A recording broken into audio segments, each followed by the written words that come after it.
পরিপ্রশ্ন হলো সপ্তাহের বিভিন্ন দিনে আমরা যে সমস্ত বিষয় নিয়ে আলোচনা করে থাকি তার ওপরে আপনাদের পাঠানো প্রশ্ন নিয়ে আমরা উত্তর দেওয়ার চেষ্টা করি প্রতি রবিবার, এবং সেই মতোই আমরা আজকে আপনাদের প্রশ্ন নিয়ে হাজির, প্রশ্নের উত্তর দেওয়ার চেষ্টা করব।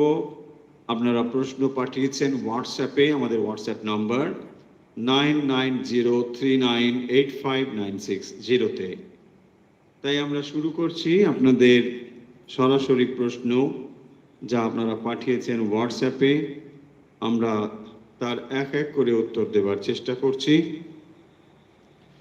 আজকের পরিপ্রশ্নে যেমন আপনাদের প্রশ্নের উত্তর থাকবে অভ্যাস পর্ব। মূলত আমরা প্রাণায়াম, স্বাস্থ্য প্রাণায়াম এই বিষয়ে আজকে অভ্যাস করব। আপনারা এটিও জানেন যে আজকে যোগ দিবস, এবং তাই আমরাও আজকে আমাদের পরিপ্রশ্নে যে নিয়মিত আমরা অভ্যাস করে থাকি সেখানেও আজকে আমরা যোগ অভ্যাস করব। যোগ অভ্যাস এই শব্দটি বলার সঙ্গে সঙ্গে বিভিন্ন জায়গায় যেরকম আমরা উচ্চারণ শুনছি, আপনাদের একটু মনে করিয়ে দিই। যদিও এই ভাষাতত্ত্ববিদ বা আমি এসব নিয়ে খুব অভিজ্ঞ নয়, তবু কানে খুব লাগে যখন যোগা দিবস কথাটি শুনি, এবং সেটা বাংলাতে লেখাও হচ্ছে, বলাও হচ্ছে চারিদিকে যোগা দিবস, যোগা দিবস, যোগা যোগা যোগা। কি আশ্চর্য আমি জানি না, এটা অত্যন্ত বিকৃত লাগে শুনতে। আসলে শব্দটি কিন্তু যোগ, বাংলায় কোনোভাবেই যোগা আকার দিয়ে লেখা উচিত নয় বলে আমার ধারণা।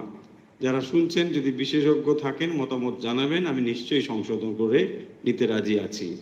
এবং যখন সেটি উচ্চারিত হচ্ছে, দেখুন অন্য ভাষাতে, বাংলা ছাড়া হিন্দি অথবা ইংরেজিতে সেটি আকার দিয়ে উচ্চারণ করাই সাধারণত এ করে থাকে। তাই সেখানে যদি কেউ যোগা শব্দ বলেন তাকে আমরা খুব একটা ভুল দেখছি না, কিন্তু বাংলাতে যদি কেউ যোগা বলেন তাহলে এটা অত্যন্ত কানে লাগে এবং বিকৃত উচ্চারণ বলে আমার মনে হয়।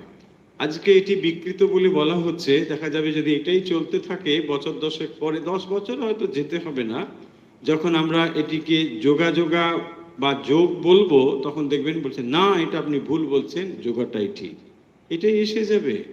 দেখুন এর সঙ্গে যদি আসন শব্দ যোগ করেন, যোগাসন, তাতে কোনো সমস্যা নেই, যোগ যুক্ত আসন যোগাসন। কিন্তু আপনি যদি শুধু যোগ শব্দটি বলেন সেখানে যোগই বলুন, আকার যুক্ত করে যোগা বলবেন না। যোগা বললেই যোগের একটা উত্তরণ হচ্ছে, মানে বঙ্গ ভাষা থেকে সেটি বহির্বিশ্বে চলে যাচ্ছে, এইরকম ভাবার কোনো মানে নেই। যখনই আপনি বলছেন না যে বাংলা করে বলছি না, আমি একটু যোগা করছি, আরে ভাই রাখো তোমার যোগা, এই সব এখন চলছে। ভীষণ খারাপ লাগে শুনতে। আপনাদের কেমন লাগে জানি না, যদি ভালো লাগে তো ভালোই লাগতে পারে, আমি খুবই আদিম যুগের মানুষ। চলে যাই আপনাদের পাঠানো প্রশ্নে।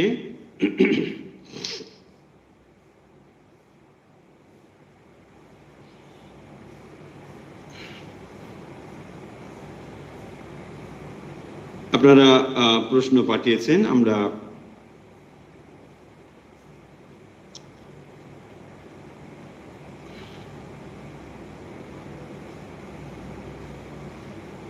আচ্ছা এই প্রশ্নে আসবার আগে আরেকটা প্রশ্ন উত্তর নিয়ে নিই।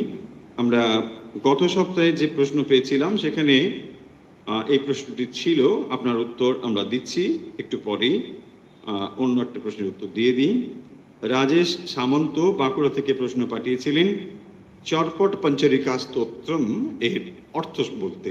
আমরা হয়তো খানিকটা বলবো, তো তার আগে আমরা অন্য প্রশ্নের উত্তর দিয়ে শুরু করছি, তারপর আপনার প্রশ্নে আসছি। পার্বতী ব্যানার্জি শিলিগুড়ি থেকে লিখছেন, চিত্তের বৃত্ত তরঙ্গের প্রভাব মনের উপর আঘাত মাত্রেই মন তৎদিশাতে গমন করে কি? তাহলে চিত্তের দ্বারাই কি মনের সৃষ্টি হয়? না না, গুলিয়ে ফেললে তো হবে না। মন আমরা কালেকটিভলি বলি, চিত্ত মন আলাদা নয়। মনকে আমরা 4টি ভাগে বিভাজন করি এবং এই বিভাজনগুলো এইভাবেই করা হয়েছে যে সেগুলো আসলে ফাংশনাল ডিফারেন্সিয়েশন, কাজের দিক থেকে তফাৎ। একজন মানুষ যখন রান্না করেন তাকে পাচক বলেন, ওই মানুষটি যখন আবার পুজো করেন তাকে পূজক বলেন। ঠিক এইগুলো হচ্ছে ফাংশনাল ডিফারেন্স। এইভাবেই মনের আমরা ধরুন একটা অ্যাবস্ট্রাক্ট জিনিস, তাকে বিভাজন মানে কি? বিভাজন মানে তার ফাংশনাল বিভাজন, কাজের দিক থেকে তফাৎ। অর্থাৎ যখন আপনি বলেন অন্তঃকরণ, মন, বুদ্ধি, চিত্ত, অহংকার, এইটিকে আমরা 4 ভাগে দেখাই। এই জন্যই কালেকটিভলি আমরা গ্রসলি সবটাকেই মাইন্ড বলি, সবটাই মাইন্ড। মাইন্ড বললে আমরা এটা বোঝাই, কিন্তু তার ফাংশনাল ডিফারেন্সগুলো কীরকম? ডিফারেন্স হচ্ছে যখন আমরা বলছি চিত্ত, চিত্ত মানেই হচ্ছে পাস্ট মেমোরি। সোজা বোঝার জন্য, সোজা ভাষায় এটা হচ্ছে পাস্ট মেমোরি, চিত্ত। হ্যাঁ, তাহলে আর কি চিত্ত? 4টি কি কি? হ্যাঁ, মন, বুদ্ধি, চিত্ত, অহংকার। তাহলে মন, বুদ্ধি, মন মানে হচ্ছে সংকল্প বিকল্প। অর্থাৎ মনের ভেতরেই আবার একটা যখন পার্ট আমরা ভাগ করছি, তাকে বলছি সংকল্প বিকল্প। মানে আমি এই চিন্তা, এটা করব, এটা করব না, এটা করব, এটা করব না, ইত্যাদি। দেখুন সবটাই মাইন্ড, এই জন্যই এগুলো সবটাই কিন্তু থট, একটা চিন্তায়। তাহলে যখন আমি এটা করব, এটা করব না, এই পোর্শনটাকে আমরা বলি মাইন্ড বা মন। যখন আমরা নিশ্চিত করে ফেলি যেটা আমার করা দরকার, এটা আমি করব, সিদ্ধান্ত হলো নিশ্চয়াত্মিকা বুদ্ধি। বুদ্ধি হলো নিশ্চয়াত্মিকা, যখন আমি শিওর এটা করব, এইটাকে আমরা বলছি বুদ্ধি। তাহলে মাইন্ডেরই একটা হায়ার অবস্থাকে আমরা বুদ্ধি বলি। মাইন্ড মানে তখনও সেটা যেন এখনো ঠিক ফিক্সড একটা কিছু নয়, সিদ্ধান্ত এখনো হয়নি, তাহলে তাকে আমরা বলছি মাইন্ড। তারপরে হলো বুদ্ধি। তাহলে মন, বুদ্ধি, চিত্ত আমরা একটু আগেই বললাম, চিত্ত হচ্ছে পাস্ট মেমোরি। অহংকার হচ্ছে অহম বৃত্তি। এখানে অহংকার মানে ঠিক ইগো না, এখানে অহংকার মানে আই, মানে এই যে আমি, এই বোধটা জন্মাচ্ছে। এই বোধটা জন্মালে তবেই এই ব্যবহারগুলো হচ্ছে। তখন আপনি আমি এই মানে মন, এটা আমার মন, এইসব জিনিসটির সঙ্গে কানেক্ট হচ্ছেন। এইটিকে গ্রসলি আমরা বলি মাইন্ড। তাহলে যখন এই কথা যদি বলা হয় যে চিত্তের বৃত্ত তরঙ্গের প্রভাব মনের উপর আঘাত মাত্রে মন তদ্দিশাতে গমন করে, তাহলে চিত্তের দ্বারাই মনের সৃষ্টি হয় না। চিত্তের দ্বারা ঠিক মনের সৃষ্টি হয় না। অর্থাৎ যখনই আপনি সংকল্প বিকল্প করছেন, দেখুন মনের সবগুলোকে আপনি ভাগ করুন। এখন সংকল্প বিকল্প মানে থট, চিন্তা, এইটি আমার প্রভাবিত হবে বৃত্তির দ্বারা। বৃত্তি, চিত্ত বৃত্তি, চিত্তের সর্বদাই বৃত্তি চলছে। বৃত্তি মানে কতগুলো তরঙ্গের মতো। যেখানে দেখবেন একটা যদি জলাশয় ভাবি, সেখানে কতগুলো তরঙ্গ বা ঢেউ চলছে। এইরকম ভাবে প্রতিনিয়ত কতগুলো ঢেউ আমার চিত্তের ওপর অনবরত চলছে। এবারে যখন বাইরের কোনো একটা জিনিসকে আমি দেখছি, তখন কি হয়? বৃত্তির সঙ্গে এইটিকে সংযুক্ত করে যে জ্ঞান উৎপন্ন হয় তাকে বলে বৃত্তি জ্ঞান। যেমন ধরুন আপনি একটা, আপনার মেমোরি ধরে রেখেছে, পাহাড়ে গিয়েছিলেন আপনি, চমড়ি গাই কাকে বলে সেটা আমি দেখেছি।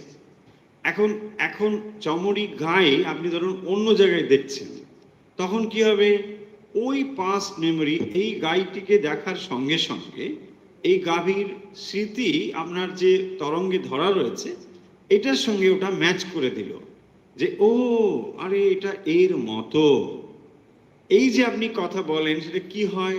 তার মানে আপনার চিন্তা প্রণালী সেটা কিন্তু পাস্ট মেমোরি বা বৃত্তিক জ্ঞান এর দ্বারাই প্রভাবিত হয়। তাহলে বৃত্তিক জ্ঞান যেটা রয়েছে আপনার, সেইটির সঙ্গে আপনি নতুন কোনো জ্ঞান যখন নিয়ে আসছেন, সেটাকে এইভাবে তুলনা করে তারপরে আপনার কাছে নলেজটা আসে। এখন যদি আপনার চিত্তবৃত্তিতে ওটা না থাকে, তাহলে আপনি ওটাকে বুঝতেই পারবেন না। আপনার মনে হবে এটা কি জানি, বুঝতে পারছি না, আমার জানা নেই। এই কেন কি, ওই স্মৃতিটা আপনার ধরা নেই, ওই চিত্তবৃত্তিটা আপনার নেই। সেই জন্য দেখুন সমস্ত কিছু আপনার কাছে বৃত্তি রূপে থাকে। দেখুন চমরি গাই, এটা একটা গ্রস ফর্ম।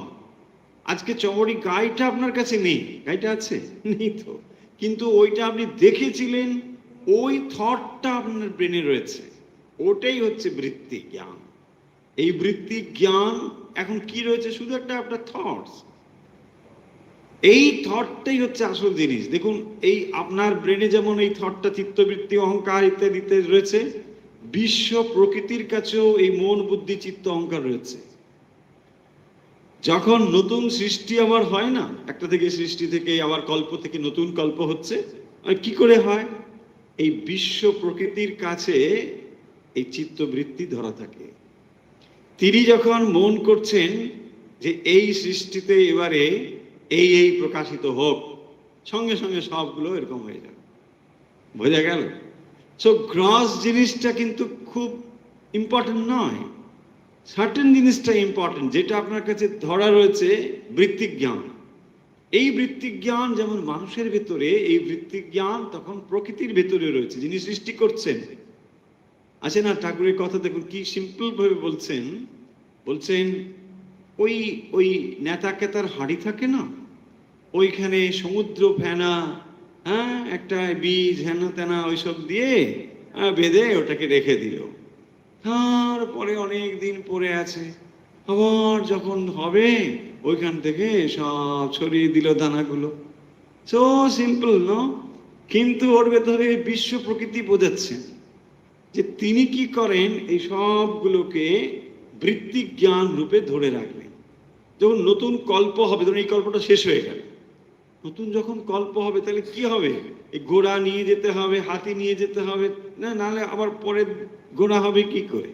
হ্যাঁ, সেই দিল্লি থেকে দৌলতাবাদ যাওয়ার মতন হয়ে যাবে, তাই না? দিল্লি থেকে দৌলতাবাদ, যে রাজধানীকে নিয়ে যেতে হবে দৌলতাবাদে। তো তখন কি হবে? ইতিহাস তো পড়েছেন, বলছে না সব লোকজন এখানে নগরবাসী সব নিয়ে দৌলতাবাদ চলো, দিল্লি থেকে আমাদের শিফট হচ্ছে। ভাই কি দরকার আছে? ঠিক সেরকম এক কল্প থেকে আরেক কল্পে যাওয়ার জন্য কিছু নিয়ে যেতে হবে না, তার কাছে এগুলো সব ধরা রয়েছে, বিশ্ব প্রকৃতির কাছে এগুলো ধরা রয়েছে। দেখবেন এই আইডিয়াটা, এই জিনিসটা, ওই যে আপনারা যদি আমার জব দেন সাধন বইটি পড়েন, সেখানে দেখবেন এই আইডিয়াগুলো এক্সপ্রেস করা রয়েছে, যে কিভাবে এই জিনিসগুলো ট্রান্সফার হচ্ছে একটা থটস থেকে আরেকটা থটসে, একটা কাল থেকে আরেকটা কালে, একটা কল্প থেকে আরেকটা কল্পে কিভাবে যাচ্ছে। তাহলে বিশ্ব প্রকৃতি কি করছেন? এগুলোকে ধরে রাখছেন। এবার যখন নতুন কল্প তৈরি হচ্ছে, কেবল তার ভেতরে একটা চিন্তা, এই কল্প এভাবেই হোক, ব্যাস। তখনই দেখবেন এখানে ঘোড়া হচ্ছে, ওখানে হাতি হচ্ছে, আস্তে আস্তে মানুষ হচ্ছে, সব আস্তে আস্তে কিন্তু প্রকাশিত হয়ে যাবে। তাহলে আশা করি আমরা বুঝতে পারলাম এই প্রশ্ন থেকে যে চিত্তে বৃত্তি জ্ঞান আমাদের কাছে থাকে।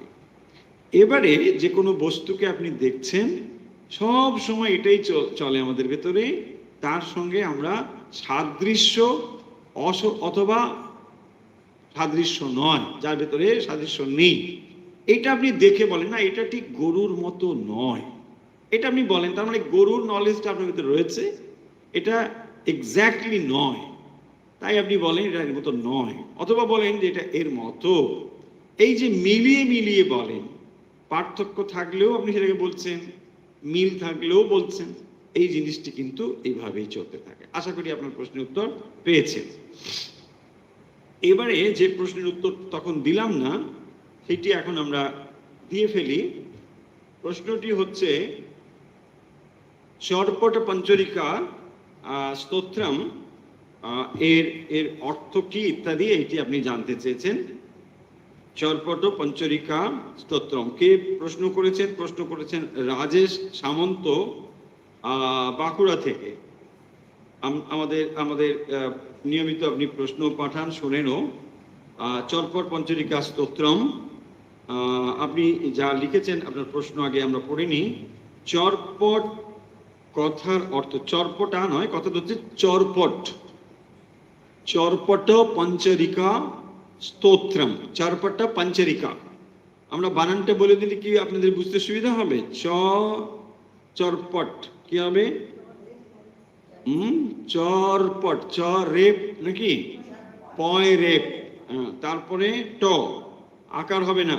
চরপট প রহস্যকার কয়াকার, পঞ্চরিকা। তাহলে চরপট পঞ্চরিকা। এই যে চরপট পঞ্চরিকা, এর অর্থ কি? চরপট শব্দের অর্থ হচ্ছে ছেঁড়া কাপড়। হ্যাঁ, চরপট মানে ছেঁড়া কাপড়, বিবস্ত্র মানে বস্ত্র না, বিবর্ণ বস্ত্র, বিবর্ণ বস্ত্র মানে যা রং টং চলে গেছে। জানেন তো এটা কিরকম হয়েছে? সাধুদের যে পোশাকটা, এটাকে বলা হয় বিবর্ণ বাস।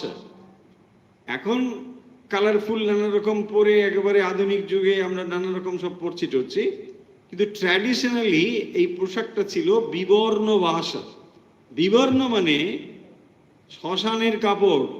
ভয় পাবেন না, শ্মশানে যখন পোড়ানো হতো, হ্যাঁ, এখন তো আবার শ্মশানটাও মানে অন্যরকম হয়ে যাচ্ছে, সব ওই ইলেকট্রিকের ভিতরে ঢুকে গেলে আর কিছু অবশিষ্ট থাকে না এখন। মানে এটা শুনেছি, অভিজ্ঞতা থাকলে তো পরে বলতাম, অভিজ্ঞতাটা নেই তো। এখন ব্যাপার হচ্ছে শ্মশানে কি হয়, ওই দাহ টাহ করবার পরে লোকে ওই কাপড় ওখানে ফেলে যায়। সেই কাপড়গুলো রোদ বৃষ্টি খেয়ে খেয়ে তারপর কি হয়, এটা বিবর্ণ হয়ে যায় খুব স্বাভাবিকভাবেই। এই বিবর্ণ বা সাধু সন্ন্যাসীরা পড়তেন, তাই ওটা রংটাও এরকম ফিকে হয়ে গেছে, এটা কিরকম বিবর্ণ হয়ে গিয়েছে, এগুলি তারা পড়তেন। পরবর্তী সময়ে ওইগুলি ওই গিরি মাটি, যেগুলো আমরা গেরুয়া রং বলে বলি, গিরি মাটি, এটা পর্বত, মাটির পর্বতের মতো, একটা মাটির মতো শক্ত থাকে, এগুলোকে ঘষে ঘষে রং করতে হয়। আমরা ওইটা একসময় করেছি, এখন আধুনিক যুগে এখন আর ওইটা পাওয়াও যায় না, তাই জন্য কেমিক্যাল রং সাধুরা সাধারণত ব্যবহার করেন। কিন্তু ট্র্যাডিশনাল আমরা যেটা বলছি সেটা হচ্ছে এইরকমই। এখনকার হয়তো পাওয়া যেতেও পারে অল্প বিস্তর, কিন্তু সমস্যাও আছে, তার রং করা খুব মুশকিল। আবার শুধু মুশকিল নয়, যদি আপনাকে ভিড় বাসে বা অন্যত কোথাও যেতে হয়, গালিগালাজ শুনলেও হতে পারে, মানে শুনতে হতে পারে। কারণ পাশে যিনি বসবেন এই রং তার কাছে শেয়ার হয়ে যাবে, আপনি না চাইলেও শেয়ার হয়ে যাবে। এখন সবাই তো আর বৈরাগ্য প্রবণ নয়। রং যদি তার কাছে সাদা কাপড় পরে বসে আর যদি সেটা রঙিন হয়ে যায়, ভাবুন তাহলে কি বিরক্তর কারণ হবে। ঠিক ওই রকম কারণটাই, মানে এটা প্র্যাকটিক্যাল কারণে বন্ধ হয়েছে। যাই হোক, তাহলে চরপট শব্দের অর্থ হচ্ছে যেটি বিবর্ণ বাস, জীর্ণ বাস, ছেঁড়া কাপড়। এই ছেঁড়া কাপড় আসলে বৈরাগ্যের প্রতীক। তাই পঞ্চরিকা, এই যে শব্দটি চরপট পঞ্চরিকা, পঞ্চরিকা মানে আসলে একটা আবরণ। পঞ্চরিকা মানে একটা আবরণ। তাহলে এই জীর্ণ বাস দিয়ে একটা আবরণ, তার মানেটা কি? দেখুন, এই দেহটাকে আমরা একটা বৈরাগ্য দিয়ে এটাকে আমরা ঢেকে রেখেছি। সো তার মানে লিটারেলি এই দুটো জিনিসকে একসঙ্গে মেলালে যেটা দাঁড়ায় সেটা হচ্ছে এই বৈরাগ্যপূর্ণ জীবন। তাহলে এই বৈরাগ্যপূর্ণ জীবনই হচ্ছে আসলে চরপট পঞ্চরিকা শব্দের আক্ষরিক অর্থ। এখন আপনি লিখেছেন যে এটাই ছিল আপনার স্তোত্রটি। স্তোত্রটি যদি অর্থ বলে দেন, প্রশ্নটা কিন্তু অনেক বড়, স্তোত্রটি বেশ বড়, এর সম্পূর্ণ অর্থ বলার সময় বোধহয় পাবো না আমরা, তবে একটু আমরা বলে দিতে পারি। খুব বেশি স্তোত্রটি অনেক বড় যেহেতু অনেকটা সময়। শুধু তাই নয়, আপনি আবার একটা প্রশ্ন পাঠিয়েছেন, সেটি হচ্ছে তৈত্তরীয় উপনিষদের প্রশ্ন। আচ্ছা, যাই হোক, এটা আমি দেখছি। চরপট পঞ্চরিকা স্তোত্রমের খানিকটা অংশ আমরা বোধহয় আগেও বলে দিয়েছি, তবুও যখন আপনি প্রশ্ন করেছেন, দিনবপি রজনী সায়ং প্রাত শিশির বসন্ত পুনরায়াত কাল ক্রীড়তি গচ্ছত্যায়ু তদপি ন মুঞ্চতি আশাবায়ু। এখানে খুব সহজ সংস্কৃত, এটা কঠিন কিছু নয়। দিনমপি রজনী সায়ং প্রাত, অর্থাৎ একটা চাকার মতো এই জিনিসটা চলছে। দিন আবার রজনী সায়ং প্রাত, এরকম করে করে এটা চলছে। শিশিরা বসন্ত পুনরায়াত, শিশির বসন্ত মানে ঋতুচক্র, অর্থাৎ একটা ঋতু এলো, সেটা আবার চলে গেল, বর্ষা এলো, ইত্যাদি ইত্যাদি, এই পুরো জিনিসটাকে বোঝানো হচ্ছে। তার মানে কাল চক্র ঘুরছে, দিন রাত হচ্ছে, আবার সেটা সকাল হচ্ছে, এই যে চাকাটা ঘুরছে। কাল ক্রীড়তি গচ্ছতি আয়ু, তাহলে আপনি কি দেখছেন? আজ সকাল হলো, সন্ধে হলো, কাল আবার সকাল হলো, আপনি কাউন্ট করছেন, আমার দিন বেড়ে গেল। বেড়ে গেল, কমে গেলেও বলতে পারেন, কারণ যা স্টক ছিল যদি ওদিক থেকে হিসেব করে তাহলে কমে গেলেও হতে পারে, তাই না? মানে এটাও হতে পারে গন্তব্যের রাস্তাটা কমে গেল, এটাও হতে পারে, তাই না? যেখানে যাওয়ার ছিল এটা কমে গেল, এভাবেও ভাবা যেতে পারে। যাই হোক, যেভাবে ভাবুন না কেন, তাহলে বলছেন এই যে কাল খেলা করছে, কাল ক্রীড়তি, কাল কি করছে? খেলা করছে। তাহলে এই কালের খেলাটাকে আপনি এইভাবেই অনুভব করতে পারছেন। ঋতু পরিবর্তিত হচ্ছে, দিন আবার সন্ধ্যা নামছে, এই কাণ্ড ঘটছে। এতে কি হচ্ছে? গচ্ছতি আয়ু, আয়ু গচ্ছতি, তাই না? আপনি দেখে দেখে বসে খেলা দেখছেন, কালের ক্রীড়া দেখছেন, আর আপনার আয়ু চলে যাচ্ছে, তাই না? তাহলে যখন আমরা বসে খেলা দেখি আসলে কি হয়? সহজ হচ্ছে। বলছে বাবা এখন কি এটা কাপ হচ্ছে, বিশ্বকাপ। হ্যাঁ, বলছে ফুটবল না কিসের বিশ্বকাপ। একজন সেদিন কে বলছিল, বলছে না রাত্রে রাত্রে খেলা হচ্ছে, রাত জেগে আমরা, বাপরে বাপ, ভাবুন কি অবস্থা। হ্যাঁ, যাক ভালো, এটা দেখলে পরে ওরাও উৎসাহ পাবে, খুবই ভালো কথা। কিন্তু আরো ভালো হবে যদি আমরা এগুলোর গুরুত্বটা বুঝি। দেখুন, মানুষ খেলে না, আজকাল খেলা দেখে। নিজে খেললে তো বেশি ভালো। যুবকরা এখন আর খেলে না, মোবাইল নিয়ে বসে থাকে, কি আশ্চর্য, বুঝি না। বলছে খেলা ভালো, রাত জেগে জেগে খেলা দেখছে। সেখানে দুটো দেশ খেলে, কোনো একটা দেশের আপনি সমর্থন করছেন, ভালো কথা, আমি খেলাকে অপছন্দ করি তা বলছি না, কিন্তু নিজেও খেলতে উৎসাহিত হওয়াটাই তো ভালো, তবে তো ভালো হবে। না হলে কেবল খেলা দেখে দেখে ওরা, দেখবেন কি হয়, একটু অন্য প্রসঙ্গে চলে যাচ্ছি, চলে আসছি নিজের প্রসঙ্গে, 1-2 মিনিট। দেখবেন এই কি করলো কি করলো কি করলো, এইটাই বলটা খেলতে পারলো না, হ্যাঁ বলে একেবারে তার মানে সাধ্য করে ফেললো। অথচ যে বসে এরকম করছে তাকে যদি ওইখানে একবার পাঠানো হয়, হ্যাঁ দেখবেন কি কাণ্ডই না হবে। মানে মানে মানে একটু খারাপ লাগবে শুনতে, হয়তো পোশাক টোশাক বদলাতে হতে পারে, মানে এমন অবস্থা হবে না। কারণ কি দেখুন, ও কি বলছে, বলছে হ্যাঁ এই বলটা খেলতে পারো, তুমি একবার যাও, হ্যাঁ তুমি বুঝতে পারবে ওখানে কি অবস্থা। মাঠে না নেমে ওই রকমই লোকে করতে থাকে, এগুলো শুনেছি, মানে একসঙ্গে বসে ওরকম চিৎকার করতে করতে থাকে। পয়েন্টটা হলো, আপনি যাই খেলা দেখুন, ওই টিভির পর্দায় দেখুন আর এই বিশ্ব প্রকৃতির খেলা দেখুন, বলছেন গচ্ছতি আয়ু, ব্যাস, হ্যাঁ গচ্ছতি আয়ু, তদপি ন মুঞ্চতি আশাবায়ু। তদপি, এই খেলা দেখার যে ব্যাপার চলছে, তদপি, তা সত্ত্বেও মুঞ্চতি ন আশাবায়ু, আশাবায়ু চলে যাচ্ছে না। মানে আপনি আবার আশা করছেন, হ্যাঁ এই আবার হোক না, কালকে দেখা যাবে, কাল আর একবার আবার দেখা যাবে, এই চলছে কিনা দেখুন।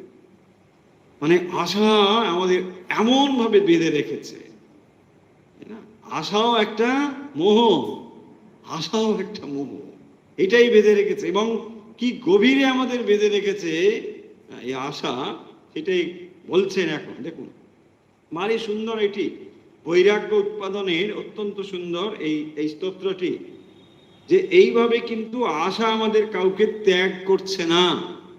আমরা কালের খেলা চোখের সামনে দেখতে পাচ্ছি। তাহলে উপায় কি? ভজ গোবিন্দ। উপায় হচ্ছে গোবিন্দ ভজনা করো। প্রাপ্তে সন্নিহিতে বরণে নাহি নাহি রক্ষতি ডু ক্রিং করণে।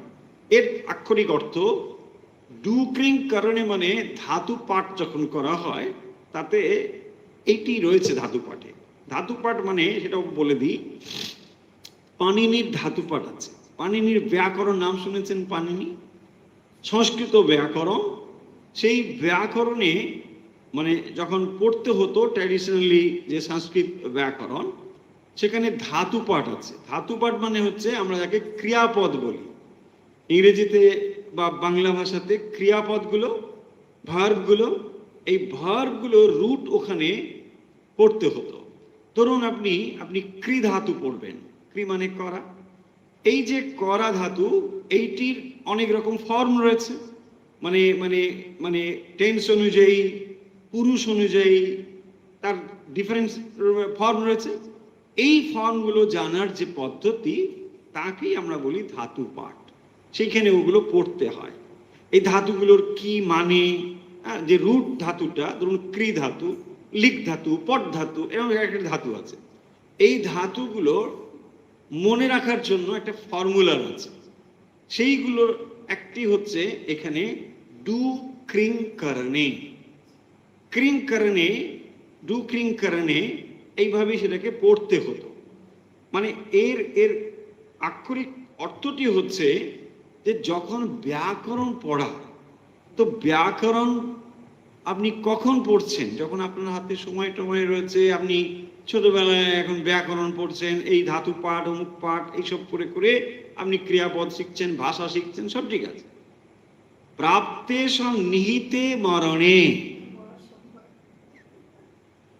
প্রাপ্তে সন্নিহিতে মরণে, প্রাপ্তে মানে কাল যখন দাঁড়িয়ে রয়েছে, চুলের মুঠি ধরে একবার ঝাঁকিয়ে দিয়েছে, মানে কি হয়েছে, একবার ওখানে কিছু একটা ইঞ্জেকশন টিঞ্জেকশন শুরু হয়েছে।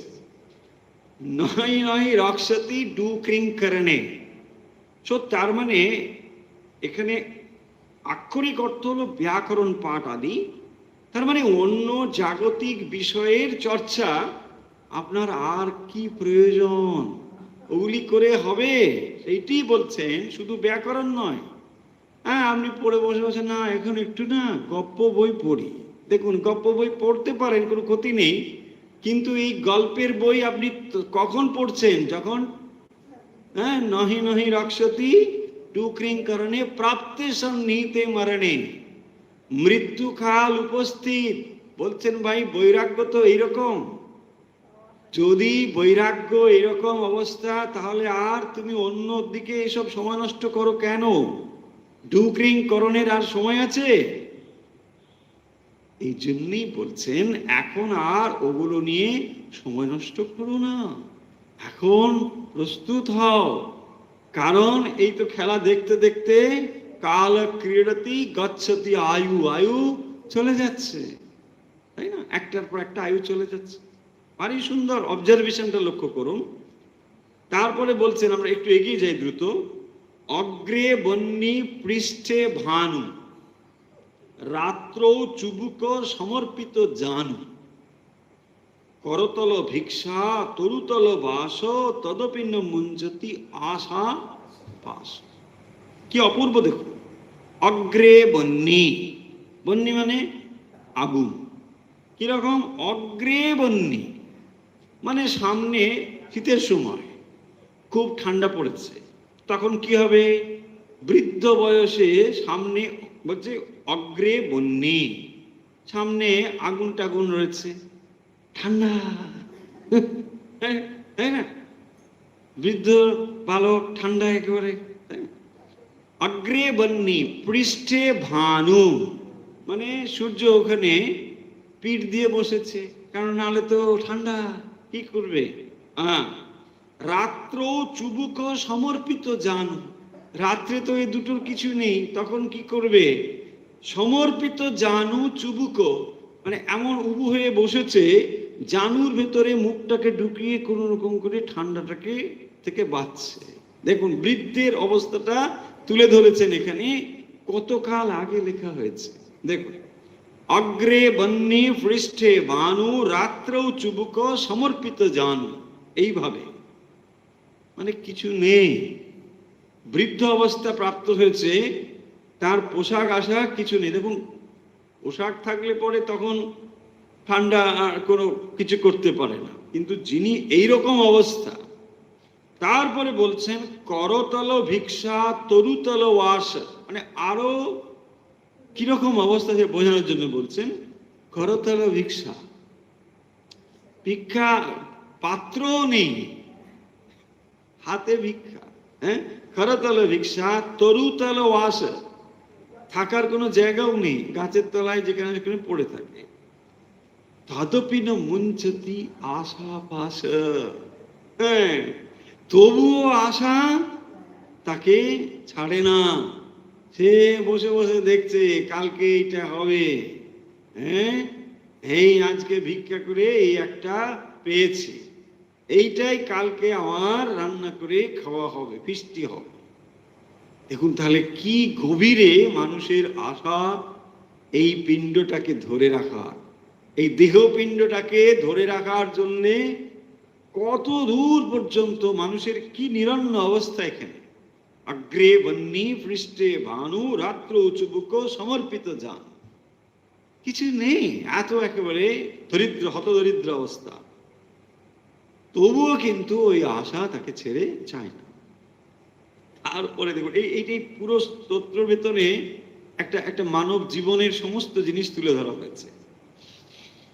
যাবত বিত্ত পারয়ন শক্ত তাবৎ নিজ পরিবার রক্ত। দেখুন এটার কোনো কন্ট্রাডিক্ট করবার জায়গা বোধহয় নেই। যাবৎ বিত্ত পারয়ন শক্ত, বিদ্যা উপার্জন শক্ত, যতদিন আপনি অর্থ উপার্জন করতে পারেন, তাবৎ নিজ পরিবার রক্ত, আপনার প্রিয়জন যারা আপনার গুড়গুড় গুড়গুড় করবে পাশাপাশি, মানে দিদি কেমন আছেন, তারপরে যেদিন আপনি বিপদে পড়েছেন আর ফোন ধরেন,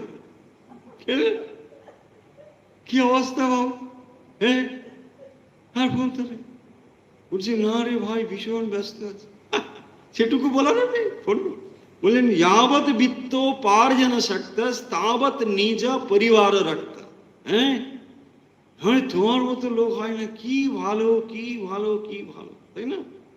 পশ্চাৎ ধাবতী জর্জর দেহে বার্তাম পৃচ্ছতি কোপি ন গেহে, বলছে সত্য কথাটা জেনে নাও, পশ্চাৎ ধাবতী জর্জর দেহে, মানে যখন অসুস্থ জরা এই দেহে এসে ঢুকলো, বার্তাম পৃচ্ছতি কোপি ন গেহে, কেউ তোমার কথাই জিজ্ঞাসা করছে না, কি কেমন আছেন, কেন আপনি ফুরিয়ে গেছেন, তাই না? আপনি যখন ফুরিয়ে গেছেন তখন আর ওখানে মাঝি ভনভন করছে না। দেখুন ক্ষমতা, অর্থ, প্রতিপত্তি এগুলো হচ্ছে এরকমই, যখন থাকবে মাছি একেবারে ভনভন করছে, ওরে থাকেন কি, যে মৌমাছি হতে পারে, সেটা ডাঁশ মশা হতে পারে, যে কিছু হতে পারে। ডাঁশ মশা দেখেছেন? ওরে বাবা, ডাঁশ মশা সাংঘাতিক, এই বড় বড় একদম ডাঁশ মশা। আরো বলছেন অঙ্গং গলিতম পলিতং মুন্ডম দশন বিহীনম জাতম তুন্ডম বৃদ্ধ জাতি গৃহীত্বা দণ্ডম তদপি ন মুঞ্চতি আশাপিণ্ডম। অঙ্গম গলিতম পলিতং মুন্ডম, অঙ্গং গলিতম মানে নড়তে চড়তে পারে না, মানুষের বয়স হলে তাই হয়। পলিতম মুন্ডম, মাথাতে কেশ রাশি সব পলিত হয়ে গিয়েছে। দশনা বিহীনম জাতম তুণ্ডম, কিরকম হয়েছে? দশনা বিহীনম, দন্তবিহীন। বৃদ্ধ ইয়াতি গৃহীত্বা, বৃদ্ধ মানে দেখুন জীবন বার্ধক্যের কাছে নিয়ে গিয়েছে। বৃদ্ধ ইয়াতি গৃহীত্বা দণ্ডম, লাঠির ভর করে যেতে পারে না, হ্যাঁ, কত কষ্ট করে যায়। ওই পথের পাঁচালীর বুড়িটার কথা ভাবুন, হ্যাঁ, তাহলেই হয়ে যাবে। আমি দেখেছি কিন্তু পথের পাঁচালীর ওই বুড়িটা হ্যাঁ, তথাপি না মুঞ্চতি আশা বায়ু। দেখুন, তবুও তার ভিতরে আশা তাকে ছাড়ে না, সে কিন্তু তখনও চেষ্টা করছে। এইভাবে বলছেন যে জীবন আমাদের চলছে, তার থেকে উদ্ধার হচ্ছে ভজ গোবিন্দম। তার মানে ভগবানের শরণাগত হও। দেখো, এই তো অবস্থা জীবনের, এই তো। তাই তুমি এটাকে যথাযথভাবে এটাকে লক্ষ্য করো। জীবনের এই হলো সত্য। পুনরপি জননম পুনরপি মরণম পুনরপি জননী জঠরে শয়নম ইহ সংসারে খলু দুস্তারে কৃপয়া পারে পাহি মুরারে। পুনরপি জননম পুনরপি মরণম, অর্থাৎ এভাবেই আমাদের জন্ম এবং মরণ এই পরপর ঘুরে ঘুরে চাকার মতো চলছে। ইহ সংসারে খলু দুস্তারে কৃপয়া পারে পাহি মুরারে। এ মুরারি পাহে মানে আমাকে রক্ষা করো, ভগবান রক্ষা করো। ইহ সংসারে খলু দুস্তার, এই সংসার এইরকমই, অনবরত এইরকম ভাবেই চলবে। দেখেন, এখানে প্রতিটি কথা, আপনি একটি কথা কেউ কাটতে পারবেন না, একেবারে বাস্তবসম্মত মানে এগুলো লিখেছেন। দেখুন, যিনি লিখেছেন তিনি সন্ন্যাসী মানে আদর্শ। শুধু সন্ন্যাসী বললে তাকে ছোট বলা হবে, সন্ন্যাসীর আদর্শ হয়ে রয়েছেন আচার্য শঙ্কর। কিন্তু তিনি সংসারের অবস্থাটাকে অনুভব করেছেন, তিনি নিজে সংসারের ভেতরে নেই।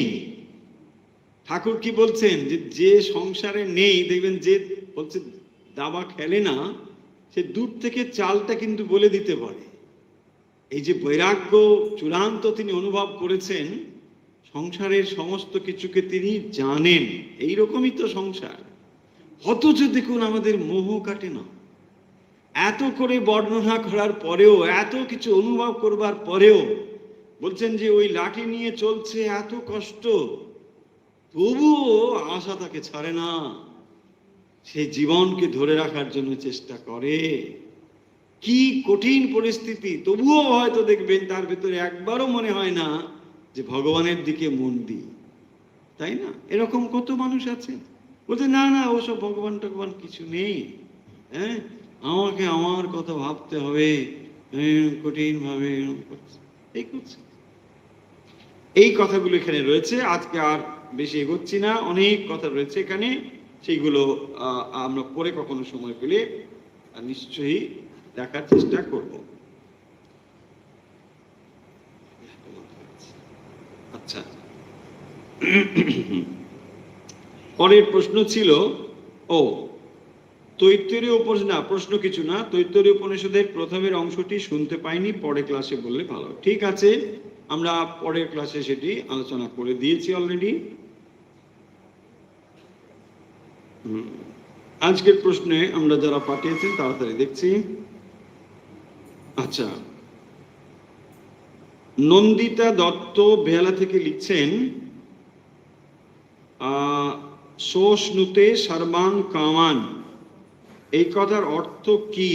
কাল প্রশ্নটি করেছিলেন, কিন্তু আমি উত্তর দিতে পারছি না, তাই আজকে অনুদান। আচ্ছা, গতকাল আমরা এই প্রশ্ন করেছিলাম, স অশ্নুতে সর্বান কামান, তার সমস্ত কামনা অশ্নুতে মানে সমাপ্ত হয়ে যায়। স অশ্নুতে তিনি সমস্ত কামনাকে পেয়ে যান, মানে তার সমস্ত কামনা পূর্ণ হয়। যিনি ব্রহ্মজ্ঞ হন, স অশ্নুতে সর্বান কামান, সমস্ত কামনা পূর্ণ হয়। কথার অর্থ হলো, তার ব্রহ্ম প্রাপ্তি হলে পরে এমন হয়, অন্য আর কোনো কিছু কামনা অবশিষ্ট থাকে না। তাই এ কথার অর্থ হলো সর্বান কামান অশ্নুতে। এ কথার অর্থ এমন নয় যে সমস্ত কামনা তার পূর্ণ হয়ে গেল, মানে গাড়ি চেয়েছিল, বাড়ি চেয়েছিল, তারপরে ব্যাংক ব্যালেন্স চেয়েছিল, সব পেয়ে গেল, ব্রহ্মজ্ঞান হয়ে গেল, এটা নয়। মানে ব্রহ্মজ্ঞান লাভ করবার ফলে তার ওইগুলোর আর কোনো ইচ্ছে নেই, সর্বান কামান অশ্নুতে, তিনি পরিপূর্ণ হলেন, তাই তাকে বলা হবে আপ্ত কামা। তিনি আর তার কামনার বস্তু বলে কিছু নেই, পরিপূর্ণ হয়েছেন, কমপ্লিট হয়েছেন। আশা করি বুঝতে পেরেছেন। গতকাল আমরা এটা বিস্তারিত আলোচনা করেছি। আচ্ছা, এবার একটি ভালো প্রশ্ন এসেছে। ভালো প্রশ্ন মানে সব প্রশ্নই ভালো। তো এটি হলো, অনেকে খুব চিন্তা ভাবনা করেন যে কি করা যাবে, সামনে অম্বুবাচী আসছে, তো এই অম্বুবাচীতে কি করা যাবে সেই নিয়ে বোধহয় একটি খুব প্র্যাকটিক্যাল প্রশ্ন, যে বিধবারা অম্বুবাচী পালন করবে, তারা পুজোর আসনে বসতে পারবে না, সব বাসি খাবে, এইরকম একটি বিধান রয়েছে। কারণ কি? কে কারণ বলছেন? অপর্ণা ভট্টাচার্য বাগবাজার থেকে এই প্রশ্নটি পাঠিয়েছে। তিনি এই প্রশ্ন পাঠিয়েছেন যে বিধবারা মানে অম্বুবাচী করেন ইত্যাদি এইসব ব্যাপার। তখন অম্বুবাচী জিনিসটি যেটা আমাদের মানে চলে এসেছে, অম্বুবাচী আসলে কি হয়, ধরিত্রী রজস্বলা হন, এই হচ্ছে কনসেপ্ট। এবং সেই কারণের জন্যই দীর্ঘদিনের ভারতবর্ষ দেখুন কৃষি প্রধান। এখানে যেহেতু কৃষি প্রধান, সেই জন্যে আমাদের যে সমস্ত ট্র্যাডিশনালি ব্যাপারগুলো চলে এসেছে সেগুলোর সঙ্গে কৃষির একটা যোগ থাকবে, এটাই স্বাভাবিক। এবং ওই সময় সেই জন্য দেখবেন চাষাবাদ করা হয় না, মাটি খোঁড়া হয় না, এইগুলো বন্ধ করা হয়।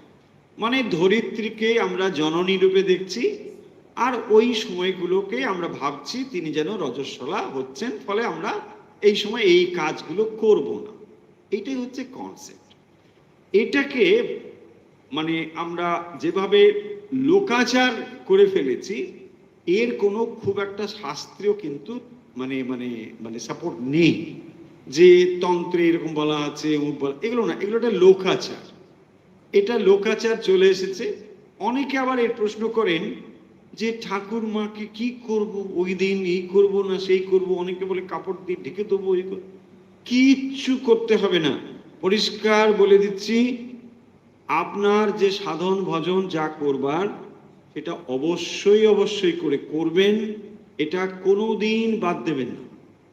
অম্বুবাচী বলে কি ফাঁকি খুঁজছেন? 3 দিন রেস্ট পাওয়া গেল? কিচ্ছু করবেন না, এটা কোনো তাৎপর্য নেই। আর এই যে আপনি লিখেছেন বিধবারাই পালন করেন, তারপরে বাসি খাবেন, এগুলো কিন্তু লোক আচার, এগুলো কোনো শাস্ত্রীয় আচার নয়, এগুলো লোকাচার। আমাদের সমাজে এরকম অনেক অনেক লোকাচার রয়েছে, সেগুলো সবই যে অশাস্ত্রীয় তা বলবো না, কিন্তু দীর্ঘদিন ধরে চলে আসছে। এইগুলোর খুব একটা শাস্ত্রীয় সাপোর্ট নেই, কিন্তু চলে আসছে। এই হলো মোটামুটি আমার মনে হয় অম্বুবাচী নিয়ে যদি আপনাদের কোনো সন্দেহ থাকে বা কোনো প্রশ্ন থাকে, এটাই আসলে এখানে কি হয়, একটা সংযম পালন করা হয়। সেই সংযম পালন করবার জন্যই এই জিনিসগুলো করা হয়। কোথাও কোথাও কোনো কোনো স্টেটে এটা আবার খুব বেশি করে করা হয়। উড়িষ্যাতে এটা খুব হয়, এই এই যে অম্বুবাচী ব্যাপারটি, এটি ওখানে খুব হয়। হ্যাঁ, মানে খুব খুব মানা হয় ওখানে, খুব সাংঘাতিকভাবে মানা হয়। তো যাই হোক, ওটাকে ওরা রজ বলে, যে এখন রজ চলছে, রজ বললেই হয়ে গেল, আর কিছু বলতে হবে না। অম্বুবাচীটা যে না, বলছে আমাদের রজ, রজ মানেই এই অম্বুবাচীকেই বোঝায়। মানে এখন 3-4 দিন ধরে ওদের একটা অনুষ্ঠান চলবে, অমুক চলবে, তুমুক চলবে, এইসব নানা রকম থাকে। এটা বড় অনুষ্ঠান উড়িষ্যাতে হয়। তো যাই হোক, সেটা এক এক জায়গায় এক এক রকম। এখানেও যেমন মায়ের মন্দিরে, অর্থাৎ মায়ের মন্দিরে মানে আমি বোঝাতে চাইছি গৌহাটি মায়ের মন্দিরে, শেখ কামাখ্যার, সেটি কিন্তু পালিত হয়, ঠিক আছে। কিন্তু তার মানে এই নয় যে সব মন্দির একেবারে ওরকম হয়ে যাবে, আপনার ঠাকুর ঘরটর সব ওরকম করে দিতে হবে, এরকম ব্যাপারটা কিন্তু নয়। আশা করি বুঝতে পেরেছেন। যেখানে যেখানে ট্র্যাডিশনালি এটা যারা করেন তারা করেনি, তারা করুন, কিন্তু আপনার ঠাকুর ঘরে ওরকম করবার দরকার নেই। আশা করি বুঝতে পেরেছেন। চলুন পরের প্রশ্নে যাই। আচ্ছা, আহ, প্রশ্ন হলো, ও আচ্ছা, আমরা আগের দিন হ্যাঁ জ্ঞানযুগে এই প্রসঙ্গ এসেছিল, সেইটি প্রশ্ন করেছেন। নাশ কারণালয়, নাশ কারণালয় এর অর্থ কি? এইটি হচ্ছে প্রশ্ন বা জিজ্ঞাসা। নাশ কারণালয় এর অর্থ কি, এটি আপনি জানতে চেয়েছেন। এই প্রশ্নের উত্তর আমরা দিয়ে দিই যে আসলে এই শব্দটি এসেছে সাংখ্য দর্শন থেকে। সেখানে নাশ কারণালয়, নাশ মানে তো বিনাশ বোঝাই যাচ্ছে, কারণ মানে মূল উপাদান, লয় মানে লীন হয়ে যাওয়া, অর্থাৎ সেটা বিলীন হয়ে যাওয়া। এর অর্থ হলো কোনো বস্তুর বিনাশ বলতে আসলে সেটা তার কারণে লয় হয়ে যাওয়াটাকেই বিনাশ বলা হয়। কোনো একটা জিনিস বস্তুর বিনাশ মানে হচ্ছে সেটা তার কারণে লয় হয়ে যাওয়াটাকেই বস্তুর বিনাশ বলা হচ্ছে। অর্থাৎ যখন ধরুন মাটির ঘরটা ভেঙে গেল, তাহলে ঘরটা নাশ হলো কিন্তু মাটিতে সেটা ফিরে গেল, তাহলে সেটা মাটি তো নষ্ট হচ্ছে না, সেই জন্যে ঘরটা আবার তার কারণ অর্থাৎ মাটিতে লীন হয়ে গেল। এই জন্য বলা হচ্ছে যে যেটা নাশ হয়ে গেল, নাশ কারণালয়, নাশ কারণালয় মানে কারণে গিয়ে লয় হচ্ছে। তাহলে যেটাকে আমরা নাশ বলছি সেটা আসলে কারণে গিয়ে লয় হয়ে যাচ্ছে, এইভাবেই মানে দেখানো হয়েছে। আর এটাকে টেকনিক্যালি বলা হয় সৎকার্যবাদ। সৎকার্যবাদ মানে এইটাই হয় যে কোনো সৃষ্টি মানেই প্রকাশ, আর তার নাশ মানে সেটা কারণে লয় হয়ে যায়। যখনই সেটা কারণে দিয়ে ফিরে যাচ্ছে তাকে এটা বলা হয়। আমরা এগিয়ে যাই।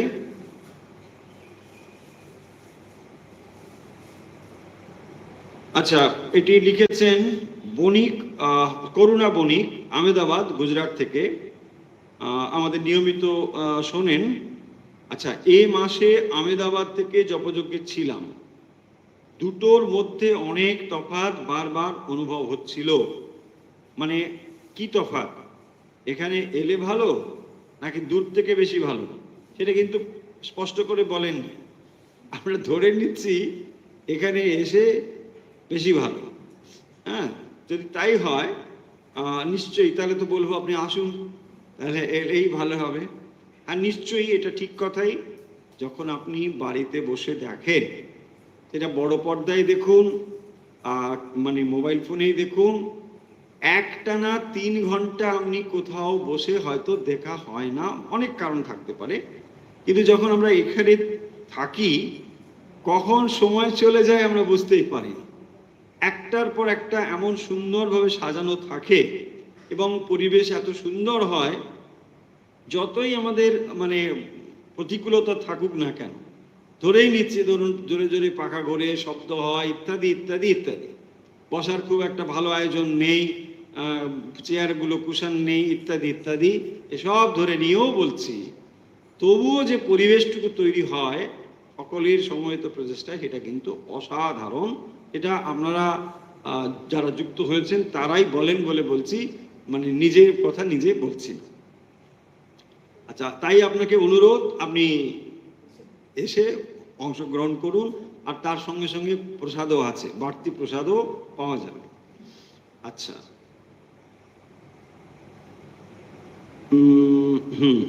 কর্ম সম্পাদনের পঞ্চকারণ অধিষ্ঠান স্থূলদেহ কর্তা, যিনি কর্ম করার সংকল্প করেন, করণ বা কর্ম করার মাধ্যম অর্থাৎ মন, বুদ্ধি, সংযুক্ত জ্ঞানেন্দ্রিয়, কর্মেন্দ্রিয়, পঞ্চপ্রাণ ইত্যাদি। আচ্ছা, এগুলো কি লিখেছেন?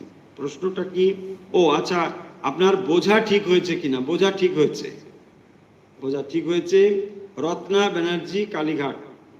আচ্ছা, প্রশ্নও লিখেছেন, কর্মফল ঈশ্বরকে সমর্পণ করে দিলেই কি কর্মফল ত্যাগ হয়ে যায়? না, দিলে হবে, কিন্তু দেওয়া তো মুখে হয়। যদি আপনি ঠিক ঠিক দেন তাহলেই হবে, তাই না? কর্মফল ঈশ্বরকে সমর্পণ করে দিলেই কি কর্মফল ত্যাগ হয়ে যায়? এই হলে প্রশ্ন। কর্মফল মুখে ত্যাগ করলে কি সত্যি দেওয়া হলো? সে তো আমি বলতে পারি আপনাকে এই সব দিয়ে দিলাম, তাই না? বলছি কি আর কোথায় দেওয়া, রোজই আপনি দিচ্ছেন, আর যিনি নিচ্ছেন তিনি কি দিচ্ছেন, তাই না? ফলে আপনি যেটা দিচ্ছেন সেটাও মৌখিক, আর ফলে এটা দেওয়াও হচ্ছে না। তাই যদি সত্যি দেওয়া হয় তাহলে এটা হতো। যেমন আমরা যখন কি করি, শ্রীরামকৃষ্ণ অর্পণমস্তু, এটা বলি কেন, বারবার বলতে বলতে যদি কোনোদিন আন্তরিক জিনিসটি হয়, এই হচ্ছে অভ্যাস করা হচ্ছে। যখন যদি একবারই বলি শ্রীরামকৃষ্ণ অর্পণমস্তু, তো সব হয়ে গেল, দেওয়াই হয়ে গেল, তা তো হচ্ছে না।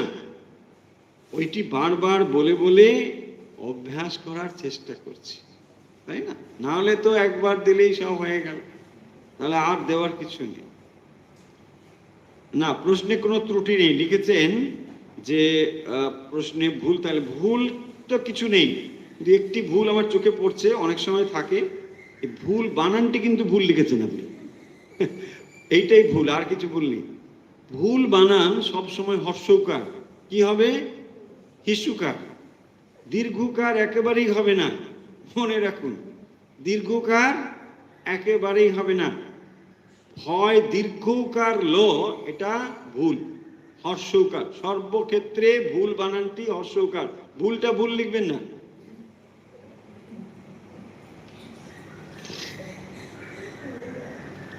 আচ্ছা, অনমিতা মজুমদার নিউ দিল্লি থেকে লিখছেন, আজকের জপযজ্ঞ অনুষ্ঠানে যুক্ত থেকে খুব ভালো লেগেছে, গান মন ছুঁয়ে গিয়েছে। বেশ, এটা জেনে আমাদেরও ভালো লাগলো। আচ্ছা, আপনি লিখেছেন 4টি অবস্থা, ব্রহ্মচর্য, গারস্থ, বানপ্রস্থ, সন্ন্যাস, একটু বিশ্লেষণ করেন। বিশ্লেষণ করবার বোধহয় সময় আর নেই, সময় শেষ হয়ে গেছে। আচ্ছা, আমরা তো অভ্যাস করবো বলেছিলাম, আরে সর্বনাশ সর্বনাশ, সময় খুব দ্রুত চলে যাচ্ছে। আমরা আপনার প্রশ্নের উত্তর দিয়েই একটু অভ্যাসে যাব। লিখেছেন 4টি অবস্থা, ব্রহ্মচর্য, গারস্থ, বানপ্রস্থ, সন্ন্যাস, একটু বিশ্লেষণ। বিশ্লেষণ মানে আগেকার দিনে যে এই চতুরাশ্রমের ধারণা, এটি স্পষ্ট তো ছিল, এখন সেটি অত স্পষ্টভাবে বোঝা যায় না। কিন্তু আগেকার দিনে যেটা ছিল, 100 বছরের জীবনকে ধরে তাকে 4 ভাগে ভাগ করা হতো, মানে 25 25 25 ধরে, মোটামুটি প্লাস মাইনাস এখনো প্রায় চলে। ধরুন 25 মানে প্রিপারেশনের সময়, প্রস্তুত হওয়ার সময়, একটা ধরে নেওয়া হলো, এই সময় সে পড়াশুনো করবে, তৈরি হবে, এখনকার ভাষায় ক্যারিয়ার তৈরি করা ইত্যাদি, এটা তৈরি হয়ে গেল। তারপরে সে সংসার জীবনে ঢুকছে। এখন সংসার জীবন অবশ্য অনেক, সময়টা চেঞ্জ হয়ে গিয়েছে, কেউ হয়তো 40-এও বিবাহ করছে, 45-এ, এরকম চলতে থাকে। যাই হোক, সেটা নিয়ে কথা না। মোটামুটি ধরুন নেক্সট 25 মানে 50 পর্যন্ত, তাহলে 50টাকে আমরা ধরছি নেক্সট, এটা হচ্ছে গার্হস্থ্য জীবন। এটাকে বলে ব্রহ্মচর্য, মানে একটা প্রিপারেশন, ক্যারিয়ার, যেভাবে জীবনটাকে সে নিয়ে যাবে সেখানে সে তৈরি করবে। এবারে যখন সে অর্থ উপার্জন বা ইত্যাদি ম্যাচুরিটি তার ভিতরে এলো, তখন সে গার্হস্থ্য আশ্রমে প্রবেশ করলো, দায়িত্ব নিল, সংসার প্রতিপালন করলো, ইত্যাদি ইত্যাদি সব কাজগুলো করলো। এরপরে অর্থাৎ ধরুন 50-এর পর থেকে 75 পর্যন্ত যে সময়, এইটা হচ্ছে তার একটা প্রস্তুতির সময়, যখন সে এখন ছেড়ে দেবে, মানে ছেলে মেয়েরা বড় হয়ে গিয়েছে, তাদের কাছে দায়িত্ব দিয়ে দেওয়া, নিয়ে খানিকটা প্রস্তুত হওয়া, এই আকর্ষণগুলো, এইগুলো থেকে তৈরি হওয়া, যে না, এইগুলো থেকে আমি দায়িত্ব আস্তে আস্তে করে ছেড়ে দিচ্ছি। এই সময়টা হচ্ছে কিন্তু 50 + 75 উইদিন, এর ভেতরে। দেখুন, এটা মোটামুটি স্ট্রাকচারটা রয়েছে। এখন ধরুন রিটায়ারমেন্ট মানে 60-65, ফলে ওই সময় মানুষ রিটায়ার করছে, তার মানে ওটাও কিন্তু প্রায় বানপ্রস্থেরই সময়। কিন্তু আপনি যদি সেটাকে বানপ্রস্থ না করে বলছেন, না আমি কাজ ছাড়া থাকতে পারি না, অমুক অফিস থেকে অমুক অফিসে আমি ওখানে, ঠিক আছে চলুন, কোনো সমস্যা না, তাই না? 80, 90, 100 সব চলছে, তখনও বলছে না আমার কাজ করতে হবে, ওখানে কাজ করছে, এখানে অফিস চালাচ্ছে, ওখানে, ঠিক আছে হলো। ফলে এইটা হলো 75। 75 প্লাস হচ্ছে তারপরে দেহত্যাগ পর্যন্ত এটা সন্ন্যাস। সন্ন্যাস মানে হচ্ছে যখন তিনি বানপ্রস্থে একটা প্রিপারেশন, কিসের প্রিপারেশন? সন্ন্যাসে যাওয়ার প্রিপারেশন। অর্থাৎ এই যে দায়িত্বগুলো অন্য কারো কাছে দিয়ে তিনি একটা কমপ্লিট স্যারেন্ডার জীবন বেছে নিচ্ছেন, মানে ঈশ্বর সাধনায় মগ্ন হবেন। পরিপূর্ণভাবে ঈশ্বর সাধনায় মগ্ন হওয়ার জন্য কেউ সন্ন্যাস, আক্ষরিক অর্থে সন্ন্যাস নিতেও পারেন, কিন্তু নাও যদি তিনি নেন তাহলে এই বানপ্রস্থের যে প্রিপারেশন এটাকেই তিনি কন্টিনিউ করতে পারেন। ফলে এইভাবে তিনি জীবনটাকে নিয়ে যান। আগেকার দিনে এইভাবেই এটাকে ভাগ করা হয়েছে এবং এটা খুব স্ট্রিক্টলি মানাও হতো। আর এখনকার দিনে হয়তো অনেকে মানুষ মানছে না, কিন্তু তার ফল খুব একটা ভালো হচ্ছে বলে তো মনে হয় না। দেখুন কিরকম হয়, মানে একটু সময় বেড়ে যাচ্ছে, যে মানে যখন আপনি সংসার থেকে সরে না আসবেন, যদি ওইগুলোকেই বেশি আসক্ত হয়ে পড়ে থাকেন, সংসারে দেখবেন নানা রকম অশান্তি তৈরি হয়। মানুষ এসে বলে টলে, হ্যাঁ বলছি না সে ছেলে না আর কথা শোনে না। দেখুন আমরা তো গাছতলায় বসে থাকি, গাছতলায় অনেক মানুষ এসে হাজির হয়, অনেকের কথা আমাদের শুনতেও হয়। তো এই গাছতলায় শুনতে শুনতে আমরা বুঝতে পারি যে মানুষ মোটেই সুখে নেই, এবং সেই যে অবস্থাগুলো তার এই হচ্ছে উত্তর। যদি আপনি নিজেকে তৈরি করে আলাদা মনটাকে নিতে পারেন তাহলে অখুশি হবেন না। মা অখুশি হয় এই বলে যে যাকে কোলে করে এতদিন মানুষ করেছি এখন না সে আমার কথা শুনে না। শুনবে কেন? আর এটা বললে মা কষ্ট পাবে, কিন্তু ব্যাপারটা হচ্ছে শুনবে না, শোনার দরকার নেই। আপনি কেন ওখানে আর নাক গলাচ্ছেন? আপনি বলতে চাইছে প্রকৃতি তাড়াতাড়ি কেটে পড়ো।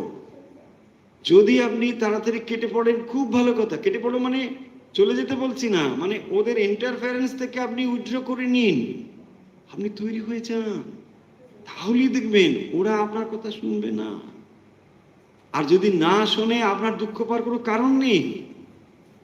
আপনি মা অথবা বাবা হিসেবে যদি ওকে সৎ উপদেশ দেবেন যে বাবা এটা করো না, তারপরে যদি আপনার উপদেশ তিনি না শুনে কষ্ট করে, মানে আপনাকে কষ্ট পেতে হয়, তার কোনো ক্ষতি হচ্ছে না বা তার কোনো কষ্ট হচ্ছে না।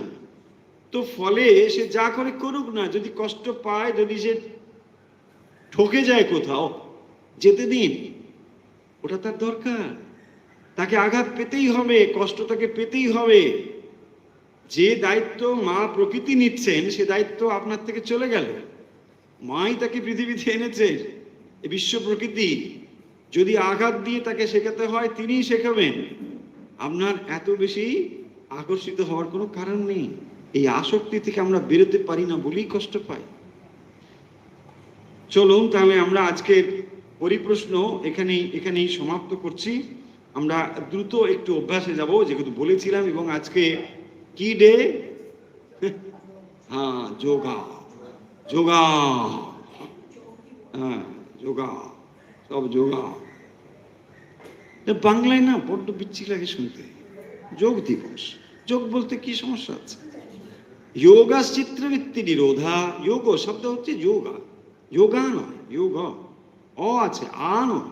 অ আর আয়ের মধ্যে তফাৎ আছে, কিন্তু এই অ আর তফাৎটা অন্য ভাষার লোকে বুঝতে পারে না, সেটা ওর সঙ্গে আ সাংঘাতিক। এনিওয়ে, আমরা এখন একটু অভ্যাস করব। আমরা অভ্যাস করবো একটু ডিপ ব্রিদিং অভ্যাস করবো। সোজা হয়ে বসবো, একটু লম্বা শ্বাস ভরে নিন, ধীরে ধীরে শ্বাস ছেড়ে দিন। মনে মনে 4 কাউন্ট করতে করতে শ্বাস নিন, 4 কাউন্ট করতে করতে শ্বাস ছেড়ে দিন।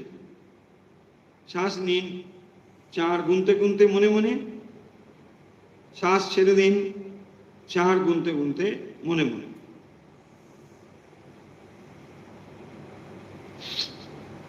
মনে মনে 4 গুনতে গুনতে শ্বাস নিন, 4 গুনতে গুনতে শ্বাস ছেড়ে দিন।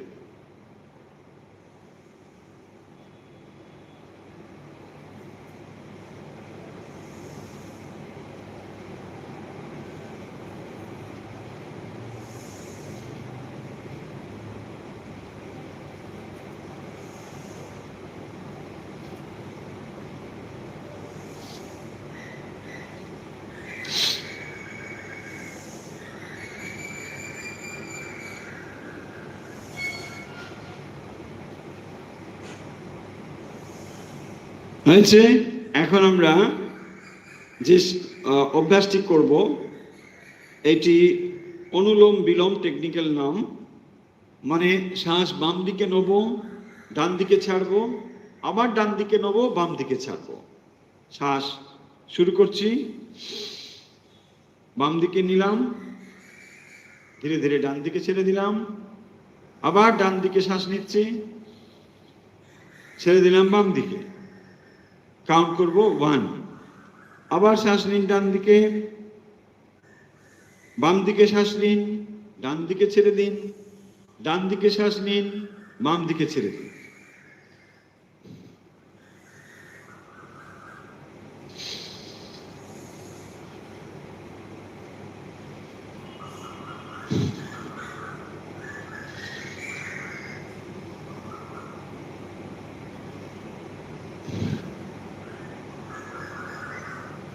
হয়েছে। এখন আমরা ভ্রামরী অভ্যাস করব। ভ্রামরী সকলেই জানেন। ভ্রামরী চোখের পাতা বন্ধ করে দিন, এইভাবে কানের ভেতরে বুড়ো আঙুল, অন্য আঙুলগুলো সামনে এইভাবে দিন, হাত দুদিকে প্রসারিত করুন, শরীর টান টান করে সোজা করে দিন, শ্বাস নিন,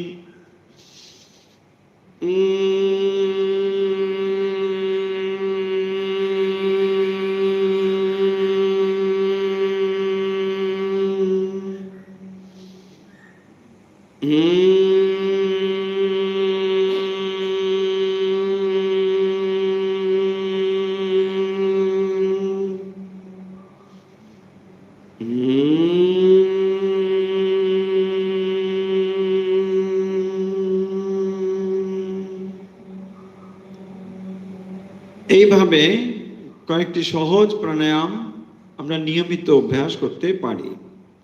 আজকের যোগ দিবসে আমরা নিয়মিত যে অভ্যাস, অর্থাৎ আমাদের প্রতিদিনের অভ্যাসের সঙ্গে আজকের পরিপ্রশ্নতেও আমরা সেই অভ্যাস করবার চেষ্টা করলাম। সময় আমাদের একেবারেই শেষ। আমরা দ্রুত দেখে নিচ্ছি এই মুহূর্তে কারা আমাদের সঙ্গে রয়েছেন। পুলকেশ সিনহা রয় দক্ষিণেশ্বর থেকে আমাদের সঙ্গে রয়েছেন, শ্বেতা গাঙ্গুলি গড়িয়া থেকে। যারা আমাদের সঙ্গে এই মুহূর্তে রয়েছেন তাদের কিছু নাম আমরা দ্রুত দেখবার চেষ্টা করছি।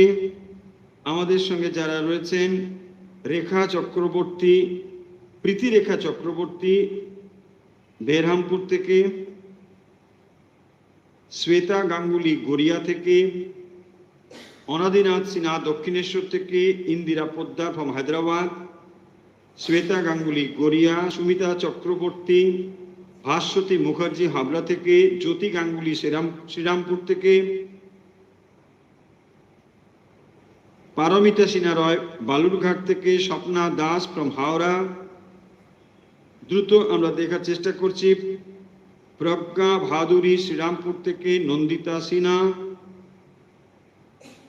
বিজয় প্রামাণিক ফ্রম শান্তিপুর, রমেশ দাস বাগুইয়াটি থেকে, শ্যামলী মুখার্জি গ্রেটার নয়ডা থেকে,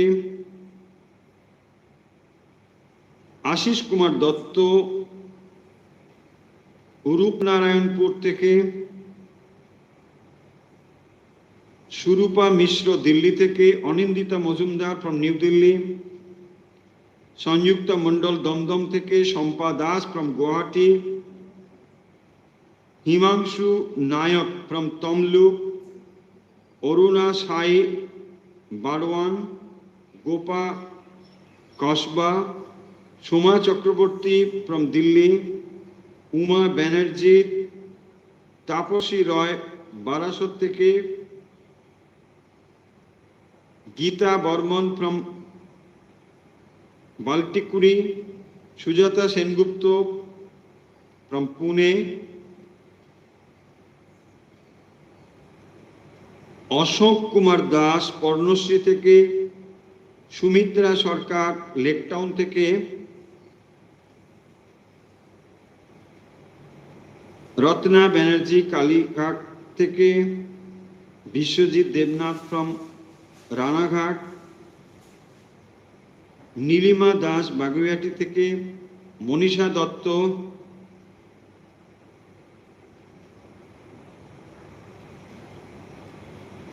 কৃষ্ণা ঘোষ বরানগর থেকে, দুর্বা মণ্ডল বোলপুর থেকে।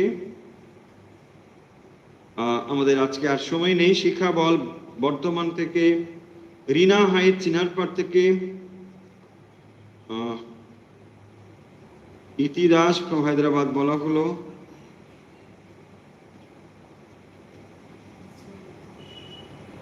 প্রভাতী বসু বরানগর। চলুন আজকে আমরা শেষ করব। গানের সময় কি আর হবে?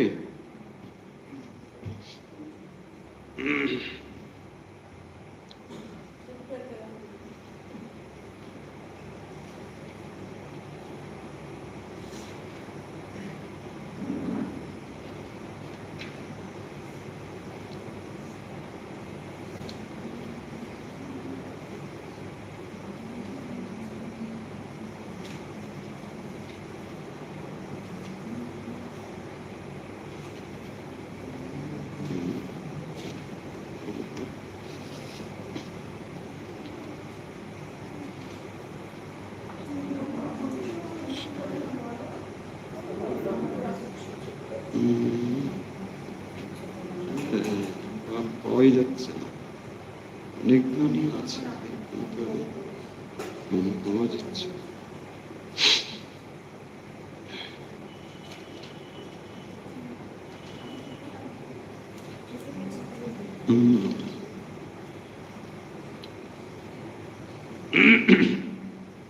চলুন এটাই তাহলে করা যাক। হাতের কাছে অন্য কোনো গান পাচ্ছি না। তুমি ব্রহ্ম রামকৃষ্ণ, তুমি কৃষ্ণ তুমি রাম। চলুন এটা ছোট হবে। শরৎচন্দ্র চক্রবর্তীর লেখা শ্রীরামকৃষ্ণের ওপরে, তুমি ব্রহ্ম রামকৃষ্ণ। তুমি ব্রহ্ম রাম কৃষ্ণ, তুমি কৃষ্ণ তুমি রাম, তুমি বিষ্ণু তুমি জিষ্ণু, প্রভু বিষ্ণু প্রাণারাম। তুমি ব্রহ্ম রাম কৃষ্ণ, তুমি আদি ও আধার, তুমি ব্রহ্ম নিরাকার। তুমি আদি ও আধার, তুমি ব্রহ্ম নিরাকার।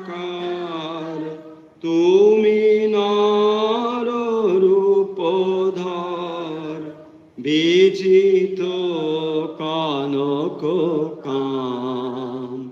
তুমি ব্রহ্ম রাম কৃষ্ণ, তুমি কৃষ্ণ তুমি রাম। তুমি বিষ্ণু তুমি জিষ্ণু, প্রভু বিষ্ণু প্রাণারাম। তুমি ব্রহ্ম রাম কৃষ্ণ। অপার করুণা সিন্ধু, তুমি দেব দীনবন্ধু। অপার করুণা সিন্ধু, তুমি দেব দীনবন্ধু। যাচে ইন্দু কৃপাবিন্দু, চরণে করি প্রণাম। তুমি ব্রহ্ম রাম কৃষ্ণ, তুমি কৃষ্ণ তুমি রাম। তুমি বিষ্ণু তুমি জিষ্ণু, প্রভু বিষ্ণু প্রাণারাম। তুমি ব্রহ্ম রাম কৃষ্ণ।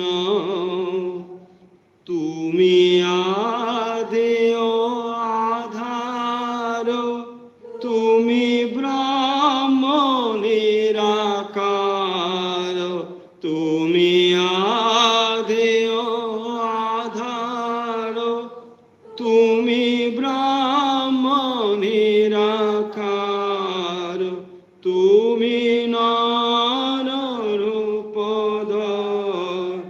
বিজিত কানক কাম, তুমি ব্রহ্ম রাম কৃষ্ণ, তুমি কৃষ্ণ, তুমি রাম, তুমি বিষ্ণু, তুমি জিষ্ণু, প্রভ বিষ্ণু প্রাণারাম, তুমি ব্রহ্ম রাম কৃষ্ণ।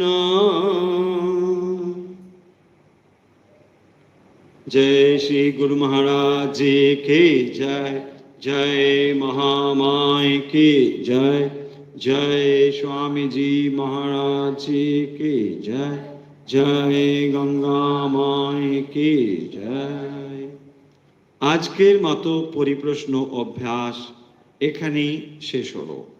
আপনাদের জানিয়ে দিই, আপনারা যদি নতুন কেউ থাকেন তার জন্য সকালে প্রত্যেক দিন 6:15 থেকে প্রভাতী নামে একটি লাইভ অনুষ্ঠান হয়, যেখানে বৈদিক মন্ত্র, ভগবদ গীতা থেকে পাঠ, নিয়মিত প্রাণায়াম, ওঙ্কার অভ্যাস এবং স্তোত্র পাঠ হয়ে থাকে। ইচ্ছে করলে আপনিও যুক্ত হতে পারেন আমাদের সঙ্গে। আমাদের সঙ্গে যুক্ত হওয়ার হোয়াটসঅ্যাপ নাম্বারটি হলো 9903985960। তাহলে আজকের মতো বিদায় নিচ্ছি। যে যেখান থেকে আমাদের সঙ্গে যুক্ত রয়েছেন, ঠাকুর মা স্বামীজির ভক্ত ও অনুরাগী আপনাদের সকলের শারীরিক, মানসিক ও আধ্যাত্মিক বিকাশ প্রার্থনা করে, যে প্রার্থনা আমরা নিত্য করে থাকি, আজও সেই প্রার্থনা করছি। সর্বেত্র সুখিনো সন্তু, সর্বে সন্তু নিরাময়া, সর্বে ভদ্রাণি পশ্যন্তু, মা কশ্চিৎ দুঃখ ভাগ ভবে। ওম শান্তি, ওম শান্তি, ওম শান্তি।